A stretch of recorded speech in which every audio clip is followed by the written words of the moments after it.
જય દ્વારકાધીશ. અમુક અમુક ટાઈમે મિત્રો ધર્મ કરતા ધાળ પડો. હા, અવળું થઈને પડતું હોય છે.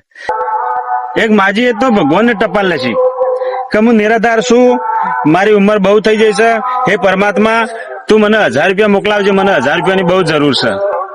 એટલે ટપાલી આ ટપાલ વાંચી ગયું અને ટપાલીને જોયું કોક માજીની ટપાલ છે, 1000 રૂપિયા ભગવાન પહેણો અને મંગાયા છે. માજીએ ભક્તિભાવનો હશે તો એમને વિશ્વાસ હશે કદાચ, પણ ભગવાનનો વળતો જવાબ તો થોડો આપવાનો. ભગવાન તો થોડા 1000 મોકલાવાના. ટપાલીને વિચાર્યું આપણો સારો હતો, તેને સ્ટાફમાં વાત કરી કે માજીને આવી ટપાલ છે, એટલે કે લાવો આપણે બધા 200 ઉઘરાઈ અને માજીને મોકલાવી દઈએ. એટલે બધા 200 ઉઘરાયા ખરા, પણ 800 રૂપિયા જ થયા. 800 રૂપિયા થયા, પણ 800 તો 800 બધા ભેગા થઈને સ્ટાફ વાળાએ 800 રૂપિયા પાછા માજીના સરનામાં મોકલાવી દીધા.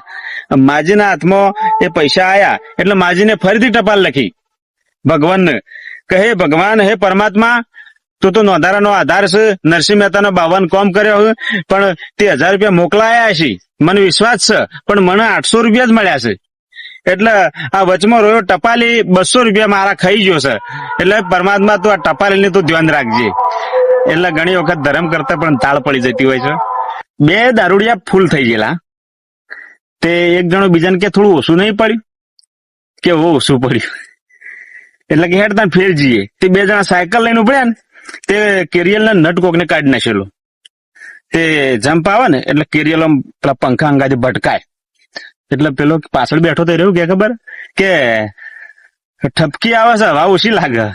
પેલો કે આગળ જઈને પૂરી દઈએ હેડો. આગળ જ્યાં તે દુકાન હતી પેલી વર્કસ વાળાની, સાયકલ વાળાની દુકાન હતી, તે જઈને કે ભાઈ હવા પૂરવી છે.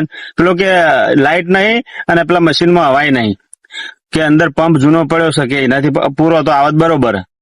2 જણા, એક જણો મોય પંપ લેવા ગયો બરોબર, 2 જણા મોય પંપ લેવા ગયા. પંપ લઈને 2 જણા લથડ્યો ખાતા ખાતા આયા. એકને નળી ભરાઈ, એકને પંપ માર્યા, અને 4 પંપ માર્યા ને, અને ફટાક કરીને ટાયર તૂટી ગયું. ટાયર ફૂટી ગયું. બાજુમાં એક કાકો આવ્યો, દારૂડિયા 2 લાફા મેલ્યા.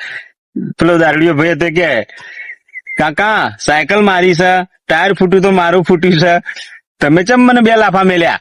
એટલે પેલા કાકો કે સાયકલ મારી છે કે.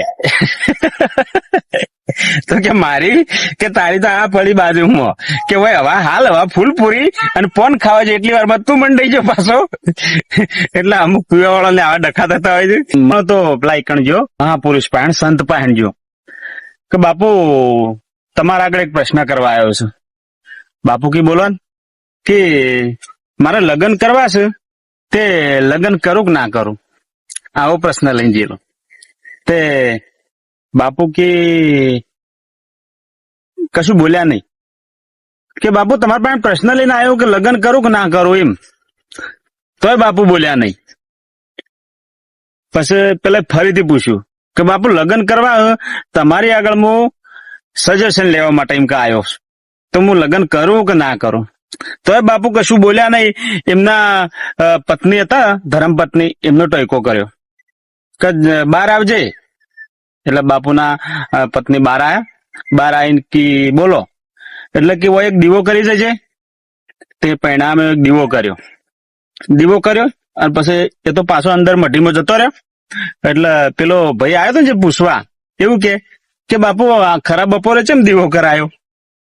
એટલે પછી બાપુએ જવાબ આલ્યો કે જો તી પ્રશ્ન કર્યો કે ખરા બપોરે ચેમ દીવો કરાયો, એને પ્રશ્ન કર્યો, એને પૂછ્યું?